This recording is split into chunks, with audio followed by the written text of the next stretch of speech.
જય શ્રી કૃષ્ણ ફ્રેન્ડ્સ, જય માતાજી. માધવ ટૂર્સ એન્ડ ટ્રાવેલર્સ હિનાબેન.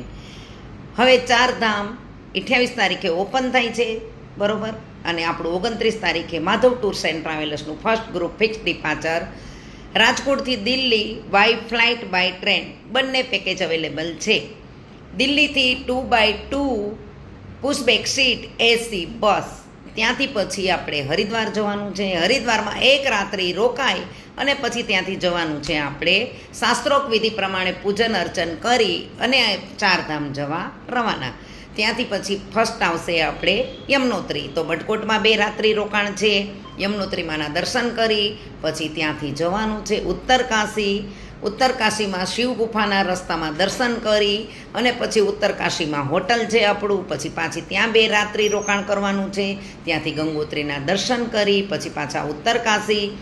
ઉત્તરકાશીથી પછી પાછા કેદારનાથ જવા રવાના. ટિહરી બંધ થઈ થોડો લાંબો રસ્તો છે. ત્યાંથી બસમાં આનંદ, કિલોલ, ભજન, કીર્તન, ડાન્સ, ગરબા અને મસ્ત ભોજન ખાતા પીતા નાચતા ગાતા ટિહરી બંધની મુલાકાત લેતું જવાનું છે. મસ્ત મસ્ત સૌંદર્યથી ભરપૂર વાતાવરણ જોવાનું છે. અને ત્યાંથી આપણે જશું સીતાપુર. આપણી હોટલ નથી ગુપ્તકાશીમાં, નથી ફાટામાં, નથી રામપુરમાં, સીતાપુરમાં કેદારનાથની હોટલ. ત્યાંથી મારા બધા જ યાત્રાળુ પ્રવાસીઓ ભાઈઓ બહેનોને એકદમ નજીક પડે. ત્યાંથી સીધું સીતાપુરથી સામે જ દેખાય સોનપ્રયાગ. સોનપ્રયાગથી ગૌરીકુંડ. અને ઇઝીલી બધાને ત્યાં રજિસ્ટ્રેશન સોનપ્રયાગથી કમ્પ્લીટ કરી અને કેદારનાથ જવા રવાના. કેદારનાથ જો કોઈને રાત્રિ રોકાણ કરવું હોય તો રાત્રિ રોકાણ કરી શકો છો. ઓલરેડી આપણી તો હોટલ છે જ 3 નાઇટ સીતાપુરમાં, બરોબર. કોઈને કાંઈ તકલીફ નહીં, બધાને મસ્ત.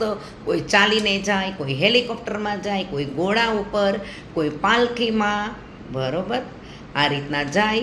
3 રાત્રિ રોકાણ છે, ઇઝીલી બધા આવી જાય, બરોબર. અને પછી તો છેલ્લો દિવસ એક આપણે સીતાપુરમાં 3જો દિવસ વધે છે. તો એના માટે ત્રિગ્યુ નારાયણ શિવ પાર્વતીના વિવાહનો મંડપ. હજી ત્યાં જે ચોરીના 4 ફેરા શંકર પાર્વતીએ જે ફેરા ફર્યા છે, હજી એમાં હવનકુંડ ચાલુ છે. અને બધા શાસ્ત્રોક્ત વિધિ પ્રમાણે ત્યાં કપલ જાય છે, ફેમિલી જાય છે, ત્યાં પૂજન અર્ચન કરાવે છે. અને પછી ત્યાંથી આવી અને જમી અને પછી રાત્રિ રોકાણ કરી અને પછી આપણે જવાનું છે બદ્રીનાથ પીપલકોટી માયાપુર જવા રવાના, બરોબર. એ દરમિયાન ત્યાં બદ્રીનાથના દર્શન કરવાના છે. બદ્રીનાથના દર્શન કરી લેશું 4 ધામ કમ્પ્લીટ. એ દરમિયાન 5 પ્રયાગ, સોનપ્રયાગ, રુદ્રપ્રયાગ, દેવપ્રયાગ, કર્ણપ્રયાગ અને વિષ્ણુપ્રયાગ, એમાં 3 પ્રયાગ આપણે જોવાના છે. રુદ્રપ્રયાગ આપણે દર્શન કરવા નીચે ઉતરીને મળશે. સોનપ્રયાગ તો આપણે જવાના છીએ, કેદારનાથ જશું ત્યારે. અને દેવપ્રયાગ ત્યાં પણ આપણે ઉપરથી દર્શન બહુ જ સરસ કરશું, બરાબર. અને કર્ણપ્રયાગ ને વિષ્ણુપ્રયાગ ત્યાં આપણી બસ સ્ટોપ નહીં થાય, બસમાંથી આપણે જોવાનું અને દર્શન કરી લેવાના, બરોબર. અને સૌથી વિશેષતા ભર્યું 4 ધામનું માધવ ટૂર્સ એન્ડ ટ્રાવેલર્સનું એકદમ આસ્થાભર્યું નજારું ધારીદેવીમાં.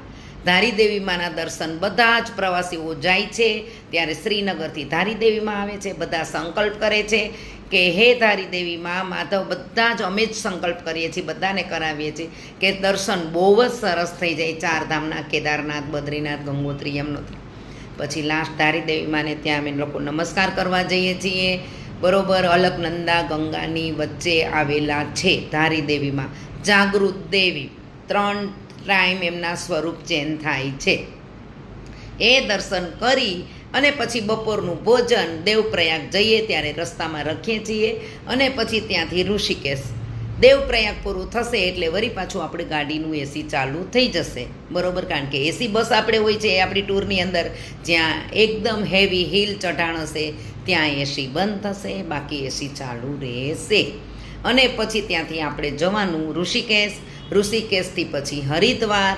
હરિદ્વારમાં પહોંચ્યા પછી 2 રાત્રિ પાછું રોકાણ. 1 રાત્રિ તો આગળ રોકાઈ જ લીધું છે, કારણ કે બધાનું પ્રિય હરિદ્વાર. ચાહે કેટલી દુનિયા ફરો, કેટલું ભારત ફરો, બરોબર, દેશ વિદેશ, પણ હરિદ્વારમાં જે રહેવા મળે છે એનો આનંદ તો કાંઈક અલગ જ હોય છે.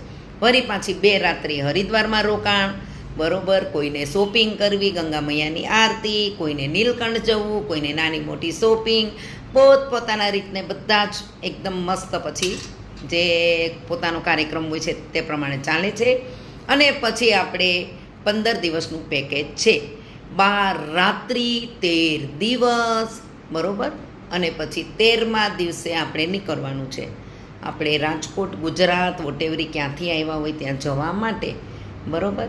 એટલે આ રીતના અમારું પેકેજ છે, જમવા રહેવા સાથે, 2x2 પુશબેક એસી સીટ બસ, બરાબર. આ રીતના પેકેજ છે. Okay bye.